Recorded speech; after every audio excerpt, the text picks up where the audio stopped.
मित्रांनो तुम्ही बघू शकता आपण इथं साप सोडायला आलेलो आहे. 24 घंट्याच्या आता आपण 5-6 साप रेस्क्यू केलेले आहे. आता आपण त्यांना जंगलात सोडायला आलेलो आहे. मित्रांनो तुम्ही बघू शकता 2 तस्कर, 2 धामण, एक पानदेवडचं पिल्लू आणि बेबी कोबराचं पिल्लू आहे. आता चला मित्रांनो आपण या सापाला जंगलामध्ये रिलीज करण्यासाठी आलेलो आहे. बघा मित्रांनो तुम्ही बघू शकता या तस्कर जातीचा साप आहे. आपण याला आता सोडून टाकू. तस्कर जातीचा साप आहे मित्रांनो. हा त्यातून थोडाफार मोठा आहे.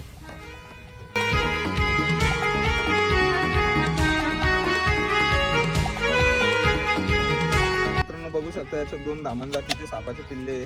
आपण वेगवेगळ्या ठिकाणाहून हे केले होते रेस्क्यू. आता आपण त्यांना रिलीज करण्यासाठी आलेलो आहे. जसं की मित्रांनो बघू शकता तुम्ही नाग जातीच्या सापाचं पिल्लू आहे. Indian spectacled cobra. आपण याला पण आता जंगलामध्ये सोडून टाकू.